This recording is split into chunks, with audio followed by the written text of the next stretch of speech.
95 2004 మధ్యకాలంలో ఎప్పుడు డెవలప్మెంట్ గురించే మాట్లాడేవాళ్ళు. ఉచితాలు అనేవి మంచిది కాదు అనే అభిప్రాయంతో ఉండేవాళ్ళు. ఆ రోజున ప్లెయిన్ స్పీకింగ్లో కూడా మీ అభిప్రాయాలని చాలా నిర్మహమాటంగా కుండ బద్దలు కొట్టినట్టు చెప్పారు. కానీ 2014 వచ్చే నాటికి డెవలప్మెంట్తో పాటు సంక్షేమం కూడా ఉండాలి, ఈ రెండింటిని బ్యాలెన్స్ చేయాలి అన్నారు. 2024 వచ్చేసరికి ఊరికి సంక్షేమం అంటే ఉచితంగా ఏదో ఉచితాలు ఇవ్వడం కాదు అని అన్నారు. ఈ మార్పుకి కారణం ఏంటి? ఓటమి కారణమా, లేదు మీరు చేసినటువంటి వర్క్ ఏదైతే ఉందో దాన్ని బేరీజు వేసుకున్న తర్వాత కలిగిన అభిప్రాయమా?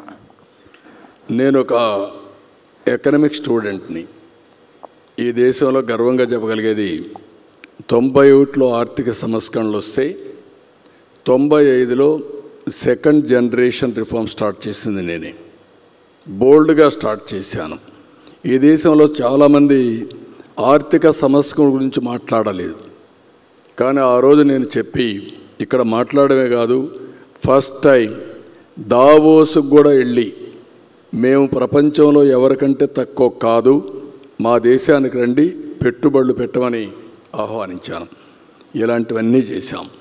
ఈరోజు మీరు అన్నట్టు ఏంటంటే ఒక ఎకనామిక్ స్టూడెంట్గా ట్రికిల్ డౌన్ ఎఫెక్ట్, సంస్కరణలు తీసుకొస్తే సమర్థత పెరుగుతుంది, సంపద సృష్టించబడుతుంది, ఆటోమేటిక్గా అందరికీ ఆ సంపద అందుబాటులోకి వస్తుంది అనుకున్నాం.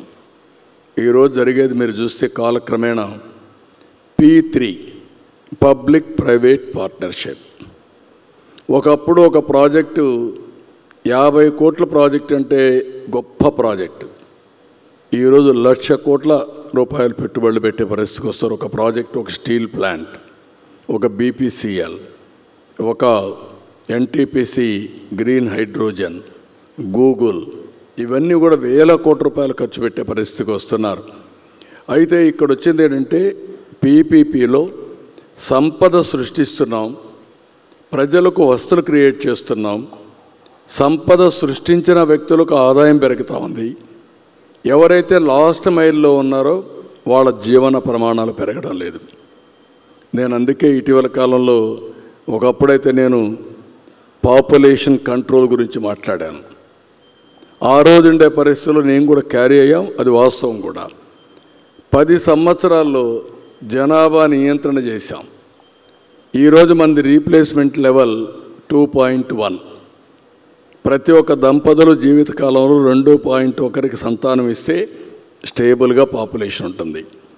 దేశంలో 2.1 కంటే తగ్గే పరిస్థితి వచ్చింది. ఆంధ్రప్రదేశ్ 1.5కి వచ్చేసింది. అంటే ఈరోజు చాలా దేశాలు ప్రపంచంలో, యూరోప్ కానీ, చైనా కానీ, జపాన్ కానీ ఏజింగ్ ప్రాబ్లంతో సతమతమయ్యే పరిస్థితి వస్తూ ఉంది. అట్లని చెప్పి నేను ఆ రోజు చెప్పాను కాబట్టి నేను చెప్పిందే రైట్ అనుకోలేదు, నేను మార్చుకున్నా. మాకు ఇక్కడ జయప్రకాష్ గారు ఉన్నారు. నేను ఈ మాట అన్నప్పుడు 4-5 ఏళ్ల ముందు ఒకసారి అంటే నన్ను తప్పు పట్టారు. ఆ రోజు చెప్పింది ఈరోజు ఎగ్జాక్ట్గా అందరూ ప్రపంచంలో మాట్లాడే పరిస్థితికి వచ్చారు. చాలా ఇన్సెంటివ్స్ ఇస్తున్నారు. ఇది భారతదేశానికి 2047 వరకు ఈ జనాభా ఉంటుంది.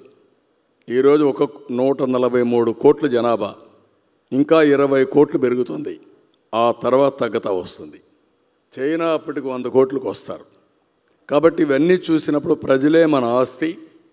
ఆ ప్రజల్ని ఆధారంగా చేసుకొని మనం కానీ హ్యూమన్ రిసోర్స్ డెవలప్మెంట్ చేయగలిగితే ప్రపంచాన్ని శాసించే శక్తి ఒక్క భారతదేశానికే ఉంది. ఏ దేశం కూడా మనతో పోటీపడే పరిస్థితులు లేరు.